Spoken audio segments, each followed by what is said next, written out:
We're downtown today talking about hot jobs, and food vendors are definitely some of those people that have a hot job. We're out here talking to West Coast Tacos and Scratch Modern Comfort Food. Tens of thousands of gamers are expected in Indianapolis starting today.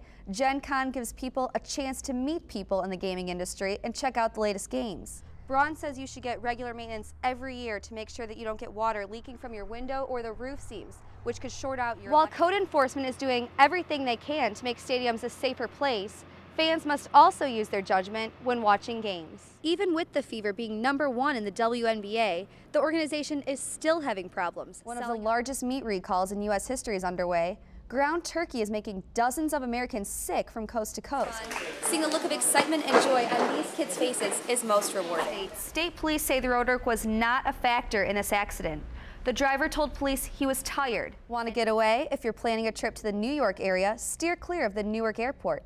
A report in today's Wall Street Journal police say armed robbery isn't up any more than last summer. The interesting thing is that more of these crimes are being committed by women. With little information coming in and the number of searchers dwindling, Lauren's parents have opened a post office box. His business affected, but his personal life as well. He was put in a position where he could have been stripped from his family. We don't expect to hit 90 degrees today in central Indiana. Today, we're finally tracking some relief. They were missing for decades. Now, the remains of 2 Indiana soldiers are coming home to be buried. One local vendor had to close down today because it was too hot to work in the heat. Reporting downtown Indianapolis, Marcella Mangan, 24-Hour News 8. Marcella Mangan, 24-Hour News 8. Have a great day. Gives it to Hansbrough, 20 feet out. Sporting events fill millions of these seats each game. Game day is a time of excitement and joy, seeing the pros and the possibility of catching a ball that flies into the stands. But with one death and one near death of a sports fan falling from trying to catch a fly ball, it is no wonder Indianapolis code enforcement is revisiting the safety of local venues. Last week, a Texas firefighter fell over the ledge at a Rangers game while trying to catch a baseball. He fell 20 feet to his death onto concrete. His son was there to witness the tragedy. A few days later, at the Home Run Derby, another baseball fan almost fell the same distance, but his friends were there to catch him before another disaster could strike. These events have spurred a recent inspection of local sporting venues. Officials of Lucas Oil Stadium and Conseco Fieldhouse are devising ways to maximize the safety of fans. Planning and being prepared is really key. This is PIO Kate Johnson. She says code enforcement performs inspections to make sure infrastructure is up to code. We check to make sure that construction is meeting code for both safety and fire. So they would check to see that the heights of the guardrail are appropriate, as well as that they can hold up the proper amount of weight that might be bearing on that wall or on that rail. While code enforcement is doing everything they can to make stadiums a safer place, fans must also use their judgment when watching games. Obviously, we want to encourage people to be as safe as they can. Greg Schenkel of Conseco Fieldhouse says, There's always the responsibility.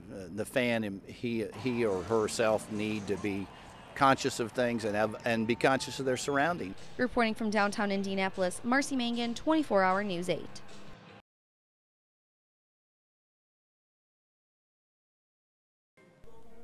Music rang through the halls of the Community Church of Greensburg today in remembrance of a murdered 12-year-old. A friend.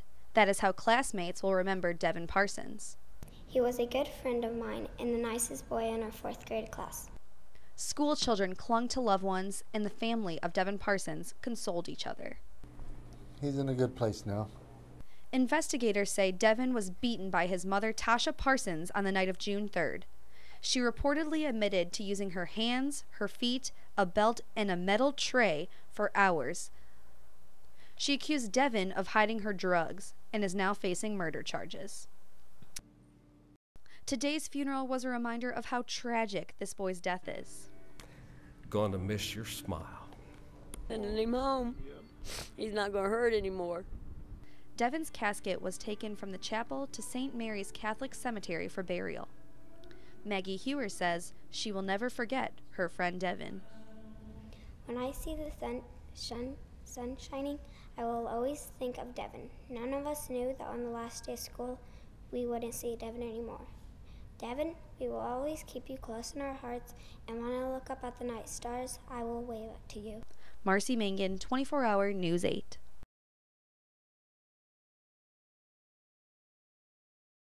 We've got a cake decorating kit. I got a tiara. I got a tool building kit. It sounded like Christmas morning at the Indiana National Guard headquarters today. Maybe that is why the Pacers and Fever teamed up and named this event Christmas in July, to bring a little holiday cheer to the children of servicemen and women. When I go over and visit soldiers over in Iraq and Afghanistan, one of the first things they always ask, if I say what we can do to help you, it's always say, sir, make sure my family's taken care of. The kids were all smiles and had an undeniable look of joy on their faces as they greeted Pacers head coach Frank Vogel and mascot Boomer. Pacers head coach Frank Vogel says while winning games is fun, seeing a look of excitement and joy on these kids' faces is most rewarding. Big wide eyes, they're all scared of Boomer, and they're all loving getting some extra toys. The remaining toys were loaded into a truck and will go to the children of military men and women who are currently abroad, have recently been deployed, or were lost in the line of duty. While receiving these gifts put a smile on these kids' faces today, it'll be something they remember the rest of their lives. Marcella Mangan, 24-Hour News 8.